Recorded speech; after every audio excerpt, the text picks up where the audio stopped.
Live mula sa GMA Network Center, 20 taon nang nakatutok. 24 oras. Magandang gabi po, Luzon, Visayas at Mindanao. Hindi lang nagharap, nagbatian at nagkamayan pa ang kilalang magkatunggali sa politika, sina Pangulong Bongbong Marcos at dating Vice President Leni Robredo. Nangyari yan sa Sorsogon sa inaugurasyon ng tinaguriang pinakamalaking sports venue sa Bicol Region. Ilang buwan bago ang eleksyon 2025. Ang tingin ni Senate President Cheese Escudero na nasa likod ng paghaharap ng dalawa, unang hakbang ito sa paghilom ng mga sugat at anumang di pagkakaunawaan ng dalawa. At mula po sa Sorsogon, nakatutok live si Jonathan Andal. Jonathan!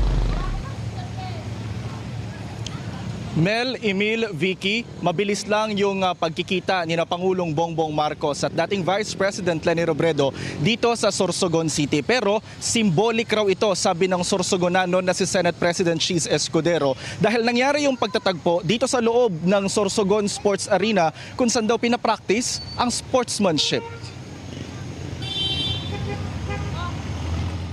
Nagkamayan, nagngitian, nagbatian. Ganyan ang mabilis na muling pagtatagpo ng kilalang magkaribal sa politika na sina Pangulong Bongbong Marcos at dating Vice President Leni Robredo dito sa Sorsogon City. Pambihirang pagkakataong nagkasama muli sa publiko sina Marcos at Robredo na naging mahigpit ang tunggalian sa pagka-Vice Presidente noong eleksyon 2016. Natalo noon ni Robredo si Marcos sa lamang na 263,473 votes. Inapela ito ni Marcos sa Korte Suprema na umuupong Presidential Electoral Tribunal pero hindi siya pinaboran nito. Muling nagharap ang dalawa sa 2022 presidential elections kung saan si Marcos naman ang tumalo kay Robredo na may malaking lamang na boto. Ang resulta, tinanggap naman ni Robredo.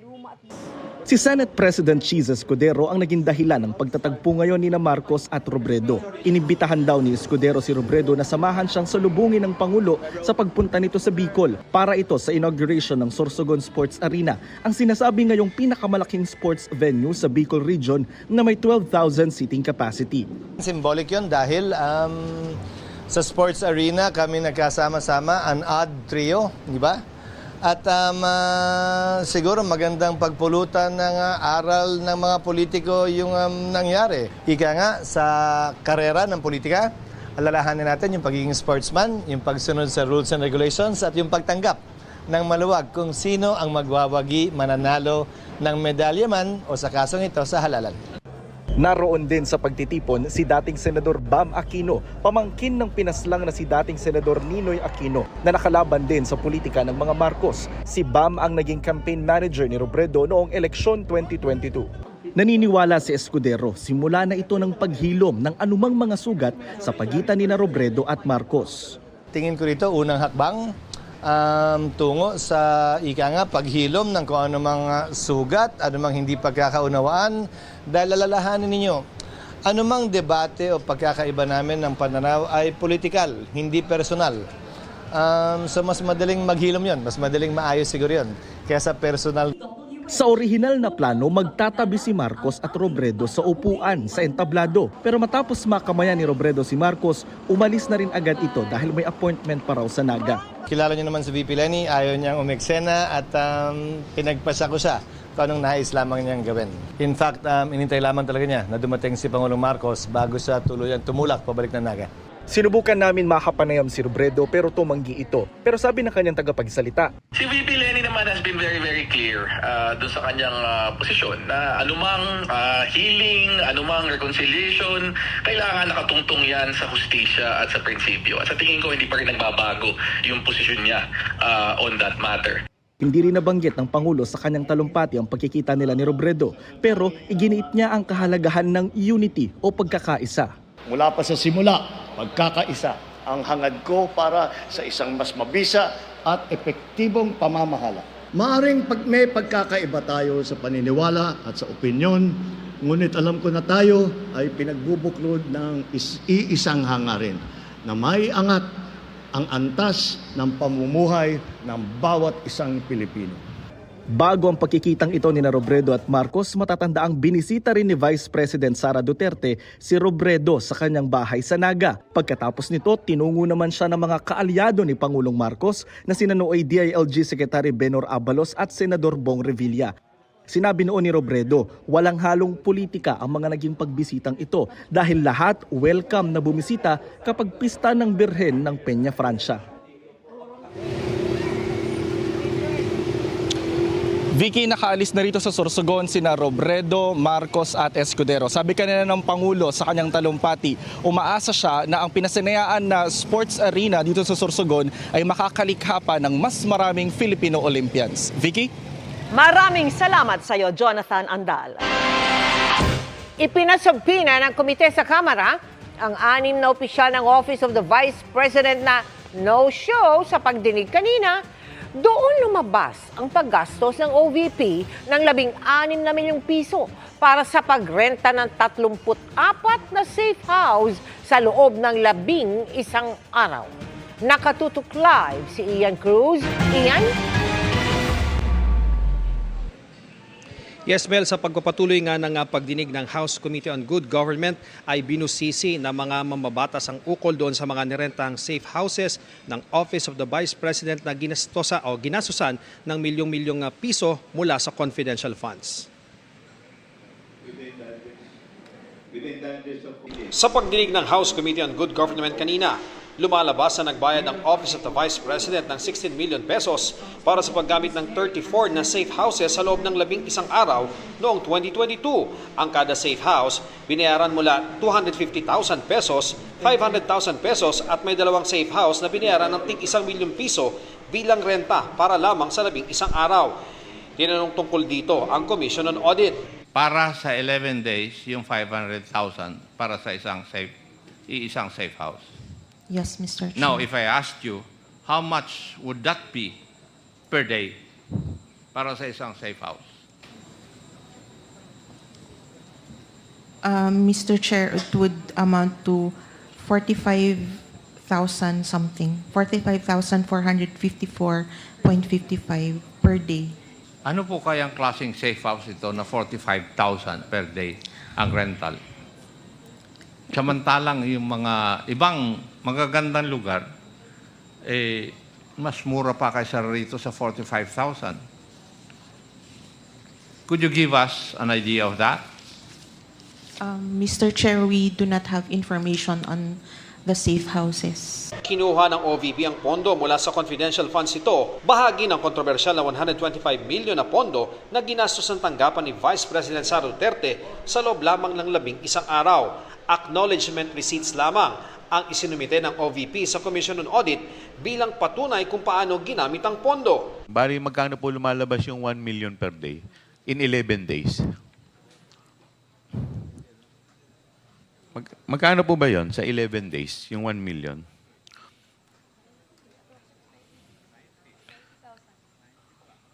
Mr. Chair, 90,000. 90,000 a day. 909. Yes, Mr. Chair. As compared po dun sa luxury resort with complete amenities. Much worse kung 4 days. Yung 1 million. 200. Magkano po lumalabas yun in 4 days? 250, Mr. 250,000 per day. Hindi po ba kayo nagtaka kung bakit gano'ng kamahal? Wala Hindi po naman kayo nagtaka? kaming information kung gaano kalaki building po ba Wala siya. po kayong... Kung titingnan ang mga acknowledgement receipts, ilan dito walang nakalagay na pangalan ng tumanggap ng bayad. Merong hindi mabasa ang pangalan, meron ding hindi pirmado. Ayon sa kinatawan ng COA na si Attorney Gloria Camora, wala na silang ibang detalye tungkol sa mga safe houses na ito.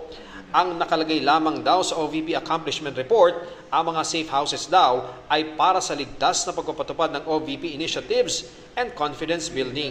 The COA relies only on the documentary evidence of payment, mainly. Tama po. Yes, Mr. Chair. And yung documentary evidence of payment, whether it is a lie, a truth, reasonable or unreasonable, you do not care. That is what you're trying to tell us. It is since it's just compliance, sir. Kaya nga. In other words, para bang ang sinasabi nyo sa akin, parang ministerial na lang yung trabaho nyo pala. Pinasubpina na rin ng komite ang 6 na opisyal ng OVP na hindi nakadalo sa pagdinig. Hilingin din nila sa Bureau of Immigration na isama sila sa lookout bulletin. Hinihinga namin ng pahayag si VP Sara at ang Office of the Vice President tungkol dito. Sa position paper na isinumite ng OVP sa House panel, sinabi ng mga opisyal na hindi sila dumalo sa pagdinig dahil hindi na umano ito in aid of legislation. Ang mga data naman daw na itinatanong ay maaaring maberipika sa pamamagitan ng mga report ng COA. Mel, ayon sa chairman ng komite na si Congressman Joel Chua, itatakda pa nga nila yung susunod na araw ng pagdinig at sana nga daw ay dumalo si Vice President Sara Duterte. Balik sa iyo, Mel. Yan, isang tanong lang ha. Lumalabas dun sa pagdinig na tila tinanggap lang ng COA yung liquidation report kahit na mga AR lang, mga acknowledgement receipt lang ang isinumiti ng Office of the Vice President. At ilan pa rito, wala raw mga pangalan at initial lang o pirma lamang ang nakasaad. Kung nagkasya na sila sa ganyan, paano nila matitiyak na tama ang paggamit ng confidential funds na ito? Sabi nga nung isang congressman, ang COA pa naman ang tagabantay ng pondo ng bayan. Iyan? Yes, Mel, yung kasing liquidation ng confidential funds ay nakabase doon sa joint circular noong 2015. Pirmado yan ng COA, ng DBM, ng DILG at ng DND at ng iba pang ahensya ng pamahalaan. Kung kaya nga, Mel, nabanggit mo nga, acknowledgement receipt, liquidation report at accomplishment report lang, okay na talaga. Kaya nga ang suwestyon kanina ng mga mambabatas at inayunan din ito ng mataas na opisyal ng COA na nandito kanina, sana nga daw ay i-revisit na yung joint circular na yan para sa confidential at intelligence fund ay mabusisi rin nila nga maigi, Mel. Maraming salamat sa iyo, Ian Cruz. Nasagip sa Quezon ang 3 menor de edad at 7 iba pa na ibinubugaw umano online. 5 naman ang inaresto at karamihan kaanak umano ng mga biktima. Nakatutok si June Veneracion. Ni-raid ng mga miyembro ng PNP Anti-Cybercrime Group ang mga umano'y online prostitution den sa Tayabas at Lucena sa Quezon.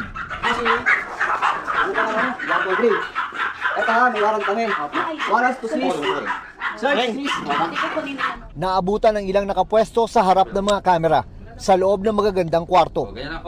Pero naka-live pa rin sila dito sa 5 sospek ang naaresto, 10 biktima ang narescue kabilang ang 3 minor de edad.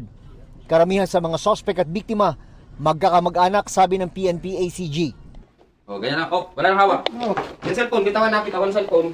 Itong online prostitution din, ang nangyayari po dito ay meron po mga biktima na pinapagawa ng mga sexual activities online. Ito po'y nagla-live sila sa isang website kung saan ang karaniwang mga customer po nila ay mga foreigner. Noong nakarang taon pa raw nagsimulang mag-operate ang 2 prostitution den.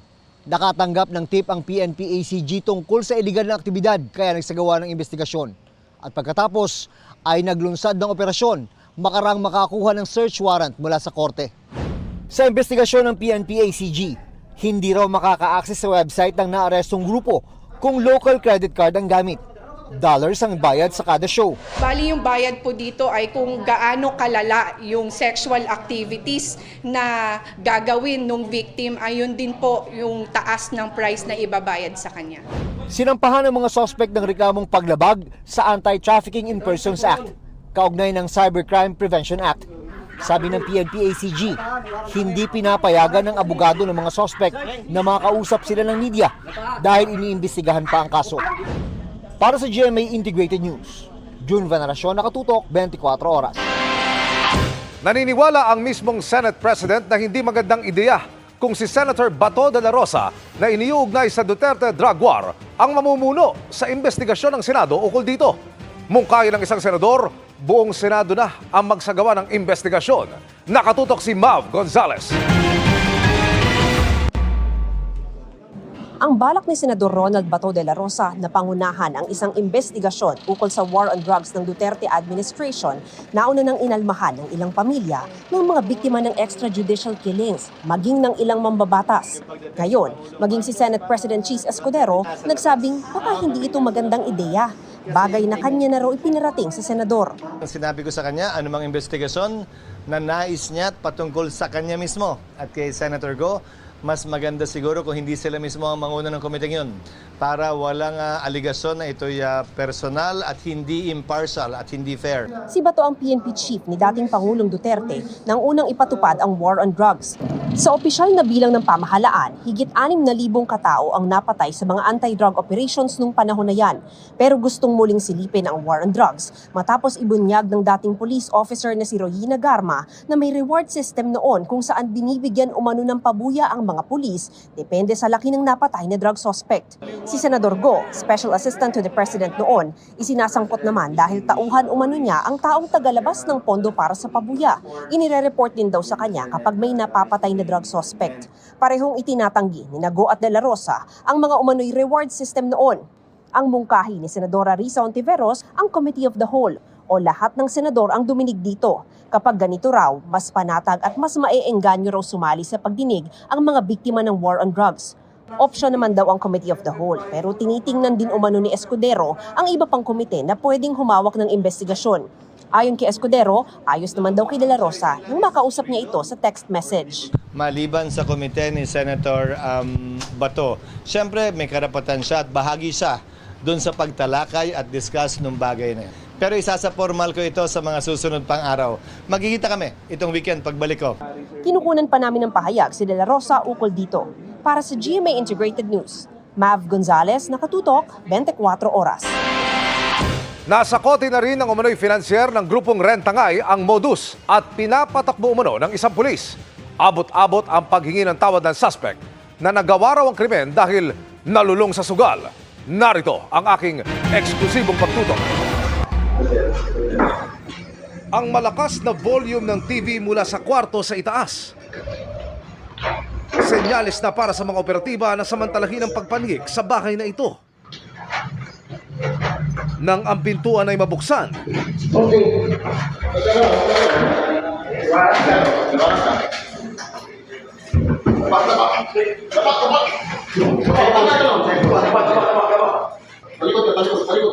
inabutan nilang nakahiga sa kama ang target na inisyuhan ng 4 na warrant of arrest ng korte sa mga kasong carnapping at estafa. Siya ang tinuturo ng PNP Highway Patrol Group Task Force Limbas na isa sa nagpapagalaw ng Rentangay criminal gang na nasa likod umano ng nasa mahigit 100 sasakyang nawawala ngayon. Isa po siyang financer at saka siya po yung may contact sa leader ng grupo. Karamihan po ng mga naging biktima nila ay mga teacher po at saka yun pong mga OFW na madali pong maengganyo o pang mag-loan ng sasakyan, kumuha ng sasakyan through financing. Isa ang 42 anyos na guro mula sa Mindoro na si Sylvia, hindi niya tunay na pangalan, sa mga natangayan ng sasakyan ng suspect. Brand new raw ang kanyang sasakyan. For 3 days lang, na doon lang po sa around Oriental Mindoro. Ang offer po niya sa akin is 2,000 a day. So, 6,000. Kumbaga, nung time na yon, magtutuition po yung anak ko. So, nangangailangan ako ng pera. Pero ang sasakyang nirentahan, wala na palang balikan. Dapat po ay maging aware tayo. Hindi maganda ang sobrang pagtitiwala sa kapwa. Sabi ng HPG, konektado ang suspect sa isang police lieutenant colonel at 2 babaeng nahuli ng HPG kamakailan na naipalabas na rin ng GMA Integrated News. Pag ang presyo ng sasakyan ay hindi po naaakma doon sa market value, isa na po yung red flag. At wag po kayong makakalimot na kumonsulta sa mga kaukulang ahensya ng gobyerno. Ang suspect aminado sa kanyang krimen. Ako po yung tagakuha ng sasakyan. Ako po yung direct na nakikiusap sa mga car owners. Tapos pinapasa ko po kung sino po yung mas mataas ang offer, sa kanila ko po binibigay. Humingi siya ng tawad sa kanyang mga nabiktima. Nakakonsensya po sir, pero may pangangailangan, nalulungo ako sa sugal. Kaya medyo naghanap ko ng madaling pagkakitaan. Kaya pinatulan ko yung commission na na 50,000, pag every kada sasakyan na makuha ko, 30,000. Handa po akong makipagtulungan sa mga pulis, sir, para yung mga pwedeng ma-recover. Para sa GMA Integrated News, Emil Sumangil, nakatutok 24 oras. Muling binigyan ng pagkakataon ng LTFRB ang mga operator at tsuper na makapagpa-consolidate hanggang November 29. May kasama pa yung ayuda, ha? Pero iba ang hiling ng mga tutol sa programa. Nakatutok si Chino Gaston. Halos 6 na buwan pagkatapos ng deadline sa pagpapakonsolidate sa ilalim ng PUV Modernization Program ng gobyerno, muli itong binuksan ng LTFRB. At 30 ng Abril, lumipas ang deadline pero nakiusap umano ang ilang senador sa LTFRB na pagbigyan ng mga tsuper na hindi nakasama. October 15 hanggang November 29 ang bagong extension period. Pero pwede na lang sumali at hindi na magbuo ng bagong cooperatives ang mga mag-a-apply na PUV operators at drivers. Liban na lang daw sa mga ruta na wala pang nakatayong kooperatiba. Para hindi ho mag-trigger ng disruption, you can only join existing routes. So, hindi ka pwedeng bumuo ng isang kooperatiba na magiging kalaban ng existing cooperative. Ang mga grupo gaya ng Pasang Mazda na pumabor at unang sumali sa consolidation program nangakong tatanggapin ang mga gustong sumali sa kanilang cooperative. Na-realize nila na maganda pala ang programa ng pamahalaan, kanya sumasama sila. Inanunsyo rin ng LTFRB na makakatanggap ng one-time fuel subsidy ang mga mag-a-apply sa nasabing petsa. 10,000 piso yan sa bawat unit ng modern jeepney, 7,000 sa traditional jeep, 6,000 sa mga TNVS, 1,500 sa mga tricycle at 1,000 pesos sa mga food delivery drivers. Malaking bagay na yun, sir. Kasi mahal ang krudo eh. Basta may tulong, okay na. Laking tulong na rin yun. Sa datos ng DOTR, hanggang nitong katapusan ng Abril, nasa 83% ng mga PUV sa bansa ang nagpa-consolidate sa ilalim ng PUV Modernization Program. Pero ang grupong piston na matagal ng tutol sa consolidation, hindi pa rin daw sasali. Hindi rin daw nila nakikitang solusyon ang minsanang subsidy sa pagtaas ng presyo ng produktong petrolyo. Ang kailangan namin ay hindi extension, kundi ang kailangan namin ay payagan kami na makapag-renew ng aming mga prangkisa at makapag-rehistro yung ating mga public transport para tuloy-tuloy na makapagservisyo. Para sa GMA Integrated News, Chino Gaston, nakatutok 24 oras. Good evening mga kapuso! Narito na ang mga buwan naman akong chika para updated tayo sa showbiz happenings. It's an early Christmas gift para sa Army dahil natapos na ang military enlistment ni BTS superstar J-Hope. After 18 months of duty, all smile si J-Hope sa military base kung saan sinulubong siya ng Army at co-member na si Jin. Sa kanyang speech, masayang-masaya raw si Hope sa kanyang pagbabalik.